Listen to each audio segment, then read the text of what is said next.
Hey, hello everybody. My name is Dang, and this is my serial practicing English. And this time, at this time, there is the end of the year in the lunar month, and take holiday is coming nearby. So the weather now is turned to spring, I think, and it's I like this weather right now because if I buy a new perfume, I think it will help me feel more pleased. I think so. And this is the small talk before I practicing English every day and keep practicing Dorian Gray, the famous story of I forgot the name of the author, Oscar Wilde. Okay, let's go. Read chapter. Chapter 6. The Young Man in Love. Love is more wonderful thing than art. One afternoon, a month later, Dorian Gray visited Lord Henry. Dorian was excited and his eyes were shining. Harry, he began. I'm discovering life. I'm doing everything that you told me to do. I'm in love. Who are you in love with? Asked Lord Henry calmly. With an actress. Oh, everybody's in love with an actress at some time in their lives, said Lord Henry. No, Harry, this is different. She is wonderful. Her name is Sibyl Vane, and one day she'll be a very famous actress. She really extraordinarily clever. My dear boy, said Lord Henry in his crazy voice, no woman is extraordinary, extra, extraordinarily clever. Women have nothing to say. That they said it beautifully. There are only 5 women in London who can give you real conversation. But tell me about your wonderful actress. How long have you known her? Harry, I'll tell you all about her, but you must promise not to laugh. Lord Harry listened and smiled. Dorian had discovered an old, dirty theatre in a poor street in London. He had gone in to look for adventure, but had found love. He told Lord Henry. The play had been Shakespeare's Romeo and Juliet. Shakespeare's Romeo and Juliet.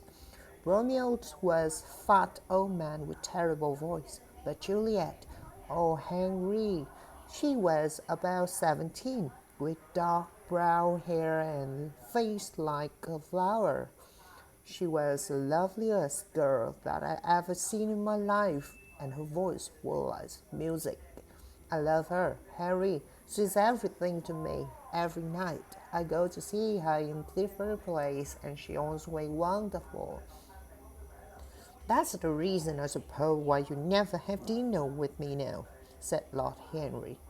But Harry, you and I see each other every day. We always have lunch together, said Dorian in surprise. I have to go and see Sibyl in the theatre every night. You and Percy must come with me to see her. Then you can see yourself how wonderful she is. Come tomorrow. Very well, my dear Dorian. Well, come and watch your Juliet. But you'll be in love many times, you know. This is only the beginning. After Dorian had gone, Lord Henry smiled to himself. How amusing it was to watch this young man, he thought.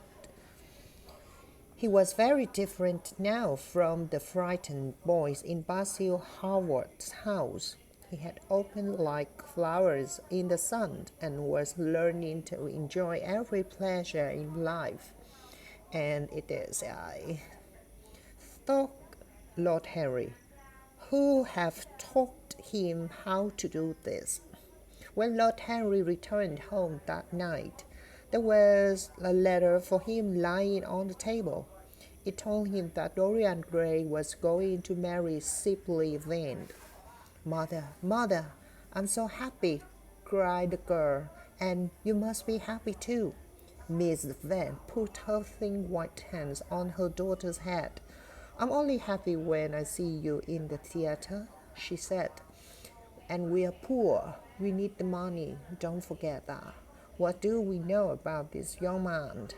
You don't know his real name or anything about him. No, but I call him Prince Charming. He's everything to me. I love him, and he loves me. Oh, mother, let me be happy. You are too young to think of love, said her mother. She looked at her daughter's lovely face and tried to warm her of the daughter of love, but the girl did not listen.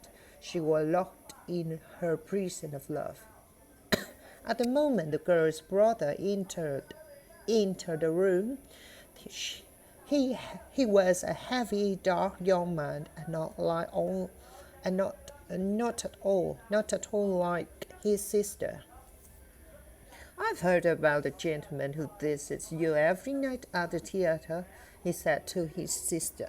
Who is he? What does he want? Oh, James, don't be angry with me today, cried Sibyl. Sibyl, I don't know her name. Or read incorrect way. You leave in for Australia tomorrow, and today is your last day. Come for a walk with me in the park. I'll go and get ready. She danced out of the room, and her mother and brother could hear her singing, and she ran upstairs. James Van turned to his mother. My new life as a sailor will keep me away from England for many years, he said, but I don't like to leave Sylvie alone. Sybil has me, her mother, you know, said Miss Van quietly. Then take care of her. James Van gave his mother a long, hard look. If that man's hurt my sister, I'll find him and kill him like a dog.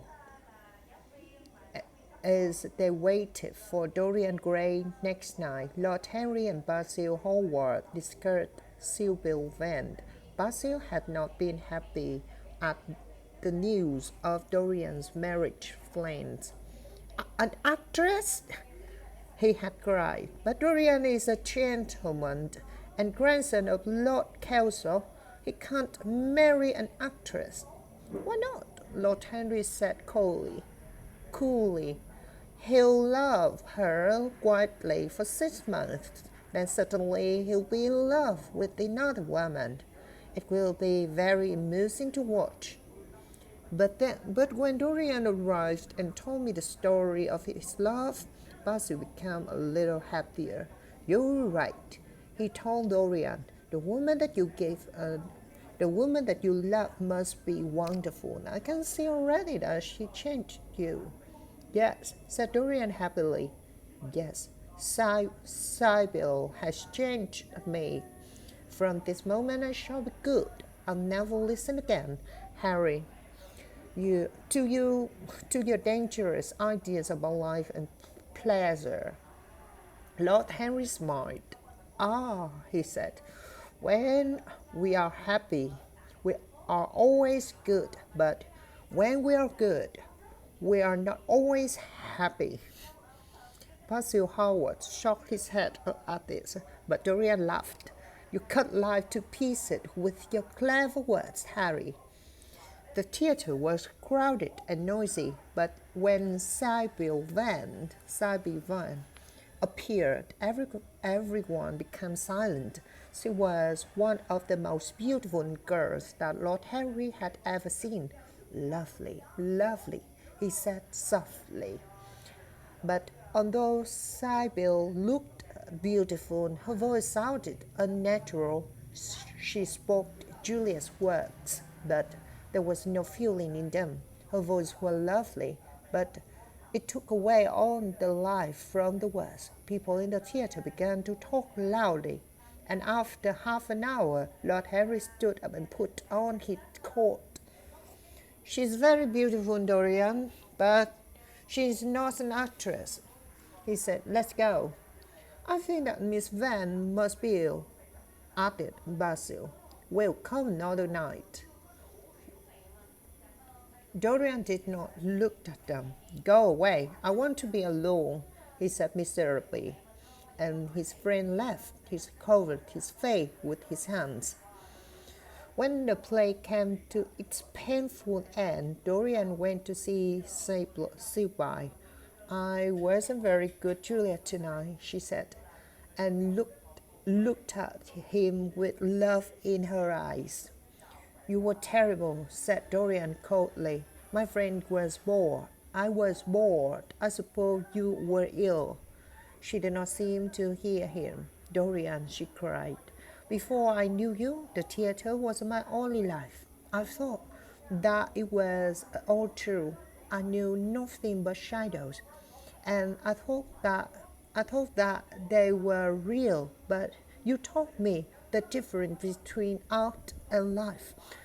How can I pretend to be Juliet, to feel Juliet's love, when I know now what true love is? Dorian turned his face away from her. But I loved you for your art, because you were a wonderful actress, he said. His voice was hard. You had killed my love. Without your art, you're nothing. I never want to see you again. Sybil's face was white with fear. You're not serious, are you, Dorian? She asked. She touched his arm with her small, gentle hand. Don't touch me, he shouted angrily. He pushed her away, and she fell to the floor and lay there like a broken bird. Dorian, please don't leave me, she cried. I love you better than anything in the world. Don't leave me. Dorian Gray looked down at her with his beautiful eyes. There was no love or gentleness in his face. I'm going, he said at last. I don't wish to be unkind, but I don't want to see you again. Without another word, he left her. All night he walked through the streets of London. When the morning came, he went home. When he entered his house, he saw the portraits of himself that Basil Hallward had painted. There was something different about it, he thought. The face had changed. There was something unkind and cruel about the mouth. It was very strange. He picked up a mirror and looked at his whole face, and then looked again at the face in the portrait. Yes, it was different. What did this change mean? Suddenly he remembered he'd wished in Basil Hallward's house. He'd wished that he could stay young, but the picture could grow old. The idea was impossible, of course, but why did the face in the picture have that cruel, unkind mouth? Cruel. Had it been so cruel to Sybil Van? He remembered her white, unhappy face as she lay at his feet, but she had hurt him too. No, Sybil Van was not into him now, but the picture watched him, with its beautiful face and its cruel smile. It had taught him to love his own beauty. Would it also teach him to hate his own heart, his own soul? No. He would go back to Sybil Van. He would marry her, try to love her again. Poor child, how cruel he had been to her. They would be happy together. He covered the picture and quickly left the room. Okay. The death of love. It is better to be beautiful than to be good. It was long past midday. It was long past midday when Dorian woke up.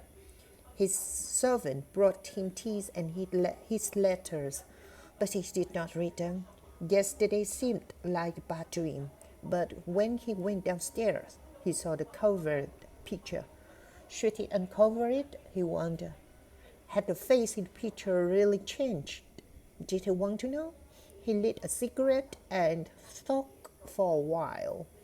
Yes, he had to know. He lifted the cover. There was no mistake. The portrait had really changed. He could not explain it, could not understand it. It was impossible, but it had happened. Dorian felt sick and ashamed. He did not know what to do or what to think. Finally, he sat down and wrote a long letter to Sylvie Van. He covered page after page with wild words of love.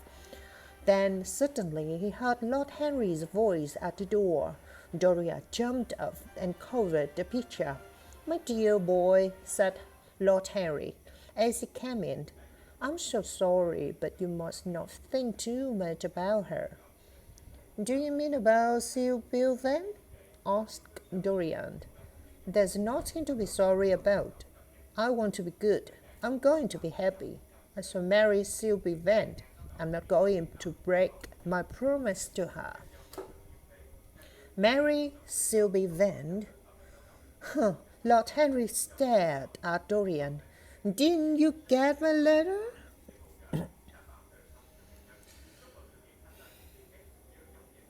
"I haven't read my letters today," said Dorian slowly.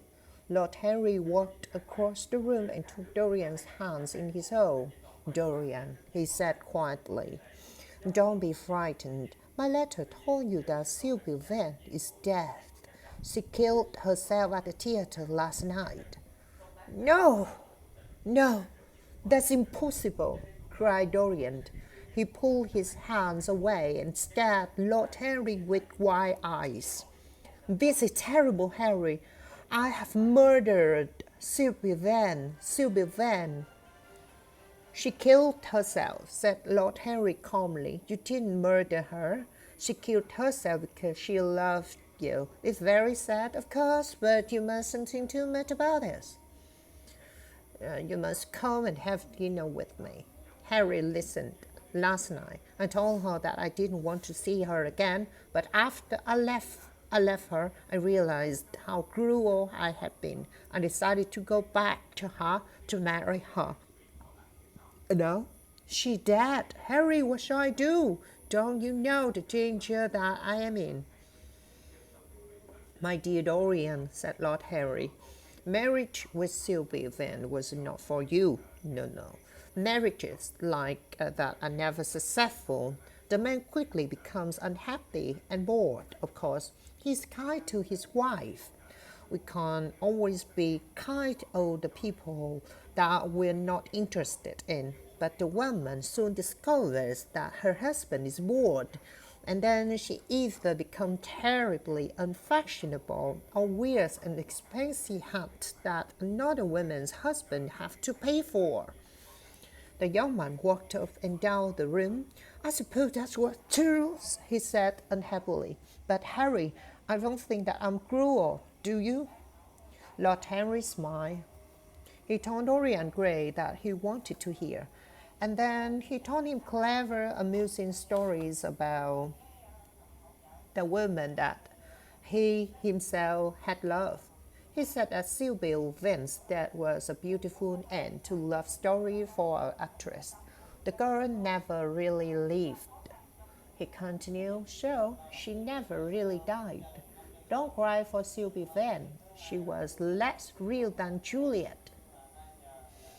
After a while, Dorian looked up.